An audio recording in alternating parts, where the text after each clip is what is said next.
You know it will. I'm gonna like quarantine. Let's just get through the ski day. Let's get to Vegas. Yeah. Oh boy, I want to go Guys, at least like we. I was going Crazy Jim. I know, I'm gonna go. Crazy Jim almost ran me over. Crazy Jim! Mr. Elson is He almost ran me over. driving the bus. Crazy. Mr. Elson driving the bus. It's so scary. Right now, the speed limit is 30. I asked you.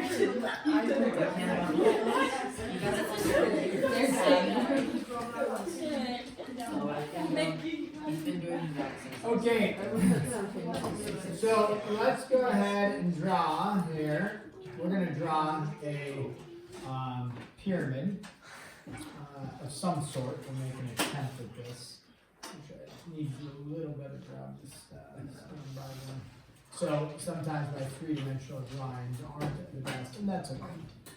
We're okay with that. We just try our best and go from there. So here, here, here, and here. So you have a pyramid here, all right? And so we're going to talk about the surface area of a pyramid. When we talk about the surface area of a pyramid, we need to understand when we talk about height of a pyramid, there's a couple different heights that we talk about, okay? And the height of the pyramid versus, now this, I know this looks slanted, think of it as it's supposed to be going straight up. I'm not going to erase anything. So it does look slanted, but it shouldn't be. Okay, so the height of the pyramid is from the top going straight down. So it would be from the apex right here, if you will, like the vertex, and it comes straight down, and then if it's a right pyramid, it's going to hit right in the center of that. Okay, so the height of the pyramid would be that portion in there. So even if your picture doesn't look great, at least memorize that aspect of it, okay? Then on this, we have what we call a slant height. And the slant height, so, is going to be coming from the apex and then following on the outside on the slanted edge of this, in this case, you know, the triangle here, and then making a 90 right there in the middle. Now, with that, you can make a note of a couple things that, like in this case, this would cut the triangle right in half, because this face, this triangle face, which I could draw here, right, is going to be an isosceles triangle, and then the slant height like this, that would come straight down. It's going to cut the sides in half like that, and some other things would happen, cut the angle in half, so on and so forth. So we have the height of the pyramid, and then you have the slant height of the pyramid. Okay, with that, we talk about the surface area of this, and the surface area, the lateral surface area of a regular pyramid is 1/2 PL. Okay, now, when they state that, the P is the perimeter, and then the L would be the slant height. So I want to make sure I use the same letters they do. Okay. So let's do this. Lateral. I have to make sure I use the same letters because this being the new book. Lateral, L is one, okay, so let's do this. Lateral, L is 1/2 perimeter times L, little l. Now, little l stands for the slant height, so I'll make a note of that here. This is our, I'll do it in cursive. That would be our little l. So that's just for the lateral. Remember, the lateral is just the outside, right? Just the outside. And so that would be your lateral surface area is 1/2 P times L. Now, where do they get that from? You can look in the book and they have this pyramid, and then they like find the net and they, you know, show it all. Well, what it is if you think about this, you look at a pyramid like this, and this one, how many triangles do I have? There's 4 triangles, right? So if you think about that, they're all the same. So, you know, you drew 4 triangles, they're all the same, okay? What's the area of a triangle? Area of the triangle is 1/2 base times height, right? So if this, whatever this is, base B, right? If this is a B, and this is a B, and that's a B, and that's a B, right? So you have B, B, B, and B. And the height, remember, this we're calling L, aren't we calling L? So if you think about it, and you find this 1/2 base B times L, plus 1/2 base B times L, plus 1/2 base B times L, plus 1/2 base B times L, with all of that, what you can do is you can take and recognize that if you go base, base, base, base, if you have 4 of those all added together, that's the same thing as the perimeter of the base. So that's where the perimeter of the base comes from. And then the slant height, L, L, L, L, is all the same on all of them, and then the 1/2 is the same on all of them. So that's where you come up with this formula where base plus base plus base plus base just represents the perimeter of the base. You could find the area of one triangle and then in this case multiply it by 4. If this was a pentagon on the bottom instead of a square, if they had 5 sides, then you could find the area of one triangle and multiply it by 5. That's also a way you could do it. So that's for the L, the surface area. Now, the next formula would be for the total surface area, and that's capital S that you use. I sometimes use T because my S's look like 5s, and that is going to be 1/2 P L plus A. Right? Okay, 1/2 P times L plus A. And then we say, oh, okay, L, we know is the slant height. Now remember, the total surface area, another way to also think about this for total surface area is it's the lateral surface area plus the area of the base, right? What they're stating here, like you could make a note of this, total surface area is lateral plus capital B, area of the base, and there's only one base in a pyramid, right? In a pyramid because it comes from an apex. So this and this are the same thing, but they look very different, don't they? It's like, what? Okay, anybody remember what the little letter A stands for? Not altitude. Apothem, yeah. Stands for the apothem. Do you remember what the formula for the area of a regular polygon is? 1/2 apothem times perimeter. 1/2 apothem times perimeter. I don't know if you remember that, but I remember we had like shapes like this. It was on the, the last. Oh, that's not looking good. It was on that last test. Whatever. Here's your hexagon, right? And then the apothem goes from where? Does it go from here to the edge? No, it goes from here to there, right? And essentially what you're doing is you're finding the altitude of the triangle, but it's called the apothem, and then 1/2, and then this would be the perimeter, right, all the way around, and it all works together, 1/2 apothem times perimeter. And so that is where this comes in, is this entails, okay, it takes care of 1/2 perimeter times L, and then it takes care of 1/2 perimeter times apothem. So it just combines the formula. If it's a little confusing for you, like, oh man, perimeter, L plus A, all you need to remember is for total surface area, find the area of the sides plus the area of the base. They're just stating the base could be a square, it could be a hexagon, it could be a pentagon, and how do you find the area of a regular polygon? 1/2 apothem times perimeter. And so that is a nice little formula. If you know the slant height and the apothem and the perimeter, hit enter and you've got the total surface area. Or, like I said, you can just remember, I need to find the area of the sides plus the area of the base. And how do you find the area of the sides? You could do this, or you could find individual triangles and then solve from there. Okay? So that's for a pyramid. If you have a cone, it's really the circular cone. Let's give us the formulas for the circular cone. And here we go. So here we have this cone shaped like this. Okay, and for our lateral surface area, Okay, the lateral is no longer just, if you remember, lateral surface area for a cylinder was, that was from yesterday, circumference times what? Height, yeah. But this is not a full, right? Because it's been folded in, if you will. That cylinder gets folded in, so it's less. And so our little formula is 1/2 circumference times L. 1/2 circumference times L. Or what does L stand for? The slant height. So if you look at this shape, let's do it in red. If you look at this shape, this is, right, coming down like this, boom. That is not your slant height, that's your height of the cone. Your slant height is out on the outside, L, like that. That's your slant height. So 1/2 circumference times L.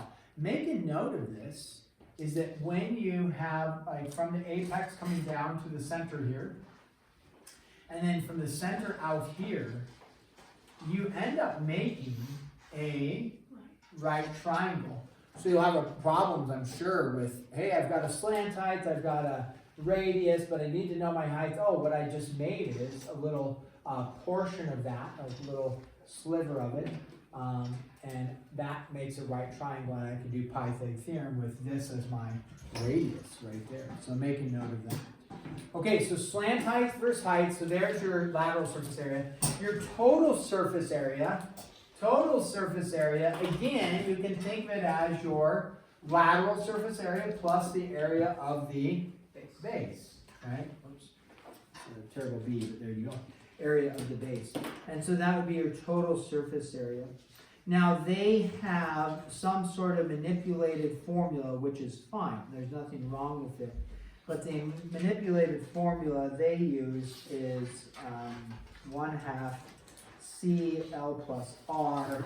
And you can memorize this 1/2 C times L plus R, where L is the slant height, R is your radius.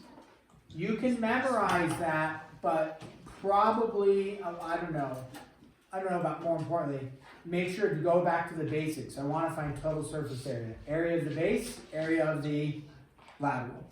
Now, to find the area of the lateral, you would need to memorize it's 1/2 C times L.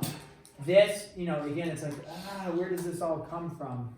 Well, it really stems from, again, total surface area would be lateral, which we know based off of what they told us is C times L, right? And then we know the area of the base. What's the area of any circle? We do know that. What is that? Pi r squared.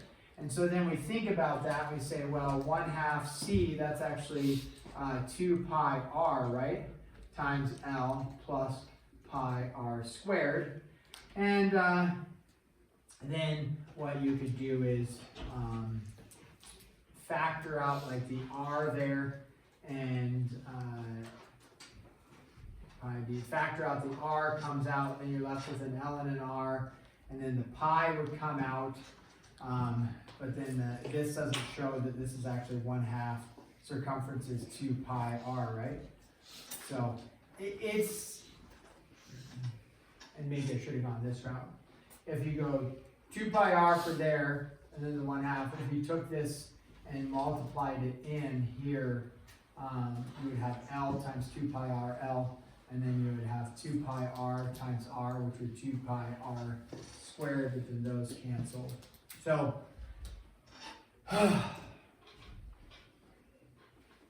could get a little confusing, but if you memorize it, you've got a nice little formula with information. If you don't memorize it, you can just remember area of the base is pi r squared and go from there. So, there's, essentially it's this formula, and you factor some things out to make it somewhat simplified.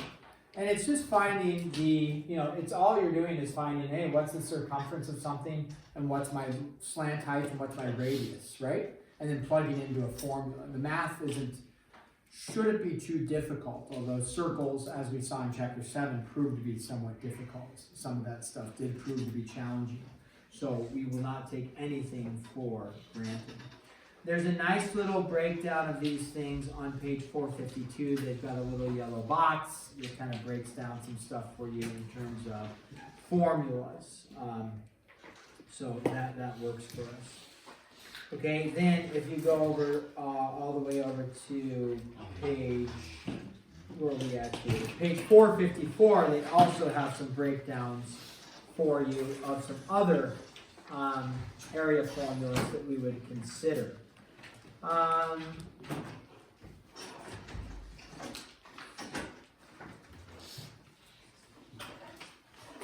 let's do some examples. Try to make some sense of this by plugging in some numbers here. Let's go with, if we want to find the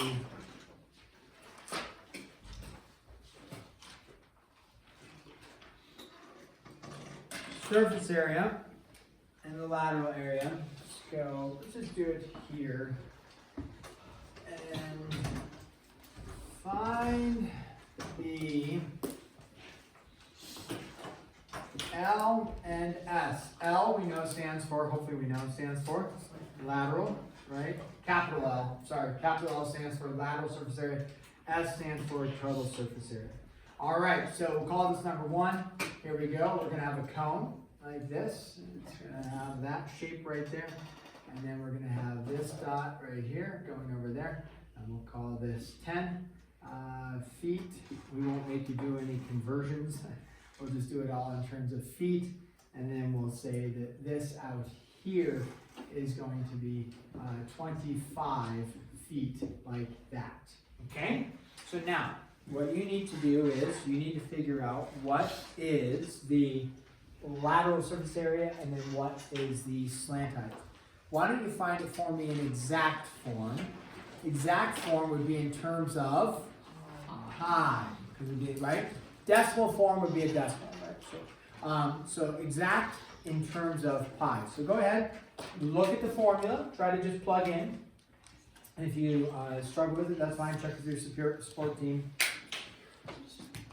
And it shouldn't take you too long because it's just plugging into the formula. So hopefully we can make some sense of this quickly, at least on this one.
If you finish number 1, then you take a look at number 2. We haven't really discussed number 2, so we'll work on number 2 together for sure. Because it's not a pyramid; it's actually an additional thing we want to discuss. So if you take a look at number 2, we will discuss that here in a second. An octahedron, though, is simply a, you know, they have like regular die. How many sides on a regular die? 6, right?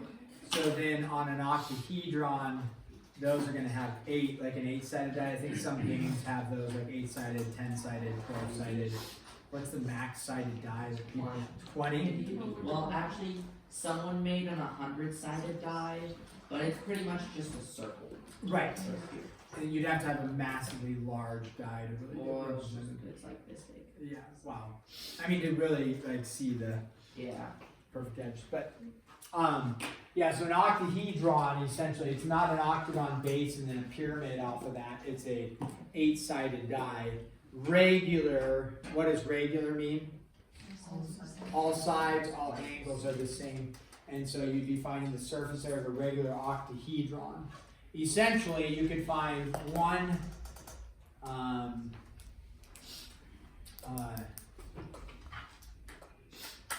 area of an octagon, a regular octagon, and multiply by 8. But we'll work on that here very shortly.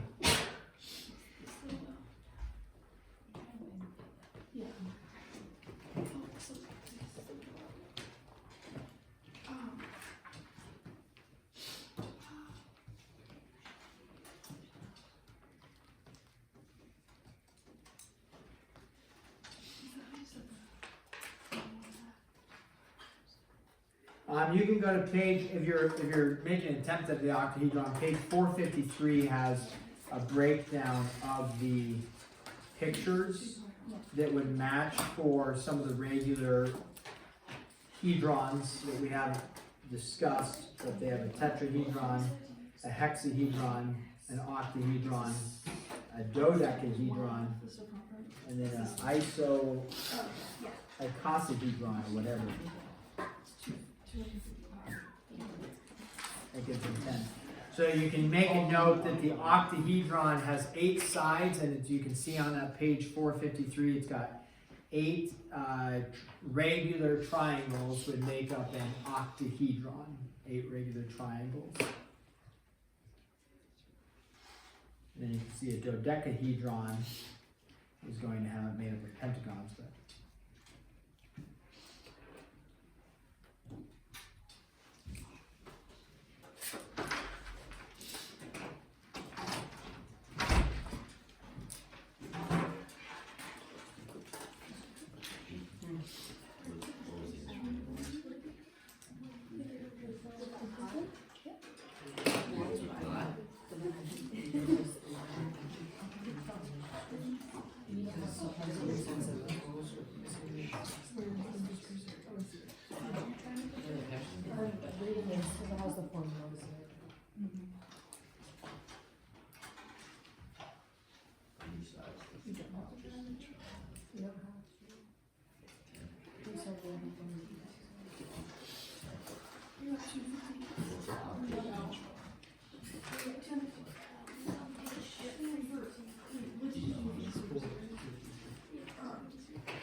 okay, just in interest of time, because we're running out of time, let's talk about this one, number 1.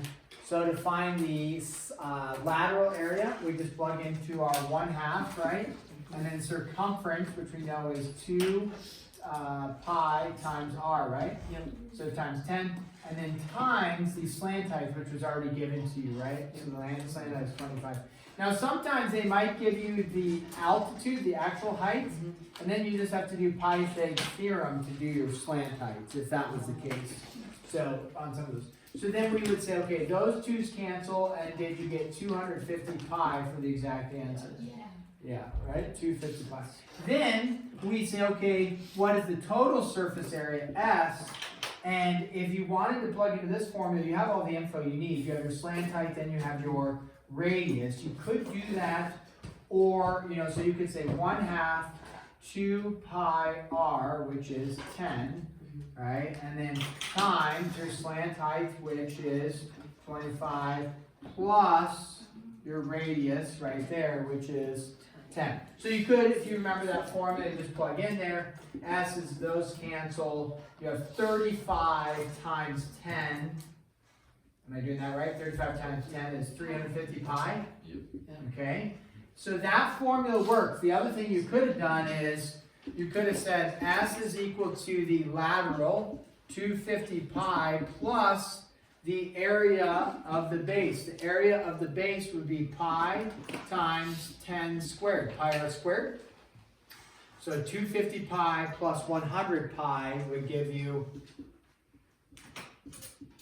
350 pi. So either way would be acceptable, right? So if you're like, I can't remember this formula, because it's adding a little bit more. Stick with what the basics are. I would say the basics, lateral plus area of the base. Now, this one, which we won't quite have enough time in, but you have a triangle here, you have a triangle there. Right, that's looking poor, but you know what I mean, maybe. So, there's a triangle on the backside. So, what you have is, and then you have a triangle here, a triangle there. You have, for this, again, I'm really botching this, so don't pay attention to this. We'll do this stuff.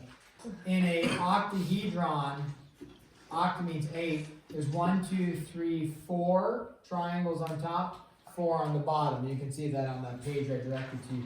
So you have 8 of these triangles. They're regular, right? And edges of 7. So what that tells you is you have an equilateral triangle of 7.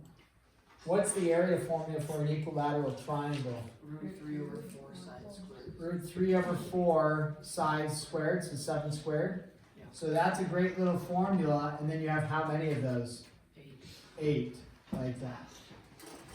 Now, if you didn't know that, could you figure out Pythagorean theorem, figure out the height of the triangle, 1/2 base times height? If you don't remember that little formula, you could find out, this triangle is 3.5, this is 7, and find the height of that, and then do 1/2 base times height and go from there. So, here's your homework, not due tomorrow, okay? We will grade 9-2 tomorrow. We'll do a little more on 9-3 stuff tomorrow. We'll get some examples up here, but for those of you that would want to get started, which would be great, 1 through 37, Bob, and then 6, 12, 20, and 30. So that's for 9-3. Is it due tomorrow? No. What is due tomorrow? 9.2. Okay, so 9.2. We'll do some more work on 9.3 tomorrow. The answer to number 2, 98 root 98 root 3 in the exact form? 3. Yes, 98 root 3. Just like 98 root 3, that's exact. And then you could punch in the calculator for adjustment. No, Oh. it was. In this little box, there's a That's what you said to me. formula S